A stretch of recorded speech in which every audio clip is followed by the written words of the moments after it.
اس میں قطعی طور پہ شک والی کوئی گنجائش اور بات نہیں ہے کہ بھارت انگلینڈ سے اہم ترین میچ جان بوجھ کر ہارا ہے۔ اس ہار کی وجہ پاکستان کو ورلڈ کپ سے دور کرنا۔ یہ دیکھ لیں کہ بھارت کی اتنی مضبوط ٹیم، اتنی مضبوط کہ جو ورلڈ کپ بھی جیت سکتی ہے، وہ انگلینڈ کے خلاف جس طریقے سے کھیلی، اس حوالے سے خود بھارت کے اندر بھی چہمگوئیاں ہو رہی ہیں، انگلینڈ کے اندر بھی بات ہو رہی ہے۔ پہلے تو انگلینڈ کو بہت بڑا سکور کرنے دیا گیا، 337 سکور کیا انگلینڈ نے، اور اس کے بعد جب بھارت کی کھیلنے کی باری آئی تو جس طریقے سے 1 وکٹ 8 سکور کے اوپر آؤٹ ہو گئی تھی، اس کے بعد بھارت کے 2 بہترین بیٹسمین روہت شرما اور ان کے کیپٹن وراٹ کوہلی کھیلنے آئے۔ وہ جس طریقے سے ٹوک ٹوک کر رہے تھے، اس سے لگتا تھا کہ یہ ٹیسٹ میچ کھیل رہے ہیں۔ 10 اوور میں 28 سکور اور 22 اوور میں 100 سکور کیا گیا۔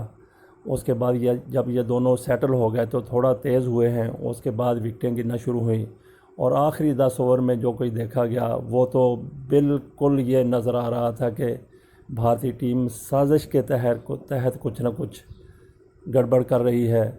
دھونی جو بڑے چوکوں چھکوں کے لیے مشہور ہیں، وہ بھی ٹوک ٹوک کرتے نظر آئے۔ جب ان کو یقین ہو گیا کہ اب بھارت میچ نہیں جیت سکتا تو انہوں نے آخری اوور میں چوکا بھی لگایا، چھکا بھی لگایا، جبکہ ایسی بیٹنگ کی پہلے ضرورت تھی۔ کسی ایک مرحلے پر بھی یہ نظر نہیں آیا کہ بھارت اس میچ کو جیتنا چاہتا ہے، اور تو اور پاکستانیوں نے تو یہ بات کرنی ہی ہے۔ خود انگلینڈ میں بیٹھے ہوئے ٹی وی پر ناصر حسین اور گنگولی بھارت کے سابق کپتان ہیں، ناصر حسین نے کہا واٹ از ہیپننگ، تو اس کا گنگولی نے جواب دیا آئی کین ناٹ ایکسپلین۔ اس سے آپ اندازہ لگا لیں کہ بھارت کی ٹیم وہاں پہ کیا کر رہی تھی۔ مجھے تو بلکہ اکثر پاکستانیوں کو تو اس میں کوئی شک والی بات ہی نہیں ہے کہ بھارت انگلینڈ کو آگے لانے کے لیے، پاکستان کو پیچھے کرنے کے لیے یہ میچ ہارا ہے۔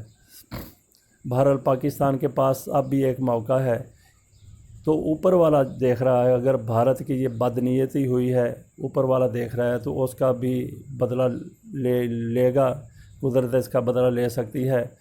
ہمیشہ سانچ کو آنچ نہیں ہوتی، اور جس طریقے سے سازشیں ہوتی ہیں اوپر والا ان کو ناکام بھی بنا دیتا ہے۔ ابھی بھارت کے 2 میچ ہونے ہیں۔ بھارت نے دیکھیے جس طرح پاکستان کے خلاف یہ کیپس پہن کے میچ میں اترے تھے بھارت کے اندر ہی آسٹریلیا کے خلاف، تو ان 2 میچوں میں جو انہوں نے پاکستان سے نفرت کا اظہار کے لیے کیپیں پہنی تھی، فوجی کیپیں پہنی تھی، 2 میچوں میں آسٹریلیا نے ان کو بدترین شکل سے دوچار کیا، اور اس میں بھی زیادہ ہاتھ اس کا عمران خواجہ کا رہا جو ایک مسلمان ہیں۔ اس کے اوپر پاکستان میں بہت زیادہ خوشی منائی گئی تھی۔ اب بھی ایسا ہو سکتا ہے، قدرت انتقام لے سکتی ہے۔ یہ دیکھیے کہ بالکل جو اچھا کھیلتا ہے وہ اسے جیتنا چاہیے۔ بھارت اچھا کھیل کے جیت جاتا، انگلینڈ اچھا کھیل کے جیت جاتا، بھارت بدنیتی نہ کرتا تو اس میں کوئی بات نہیں تھی، لیکن بات یہ ہے کہ بھارت بدنیتی کی وجہ سے ہارا ہے پاکستان کو اس ٹورنامنٹ سے باہر کرنے کے لیے۔ تو اس میں ابھی مجھے تو پھر وہ ایکشن ریپلے ہوتا نظر آ رہا ہے کہ بھارت کے 2 میچ ابھی ہونے ہیں، تو یہ قدرت دیکھ رہی ہے بھارت کی بدنیتی کی وجہ سے ہو سکتا ہے کہ بھارت دونوں میچ ہار جائے اور پاکستان کی قدرت کاملہ مدد کرے، اور پاکستان اگلے میچ میں بنگلہ دیش کو بڑے مارجن سے ہرا کے آگے چلا جائے۔ قدرت کے ہاں کسی چیز کی کمی نہیں ہو سکتی۔ بہرحال جو لوگ کہتے ہیں کہ انگلینڈ اب میرٹ پہ ہارا ہے، بھارت کی اس میں کوئی بدنیتی نہیں ہے، تو لعنت ایسے لوگوں پر اور ایسی سوچ پر جن کو یہ بالکل دیکھتے ہوئے بھی نظر نہیں آ رہا ہے کہ بھارت بدنیتی سے ہارا ہے، ایک سازش کے تحت ہارا ہے، پاکستان کو ٹورنامنٹ سے باہر کرنے کے لیے ہارا ہے۔ اللہ حافظ۔ اللہ پاکستان کا حامی و ناصر ہو اور سچ کی فتح ہو۔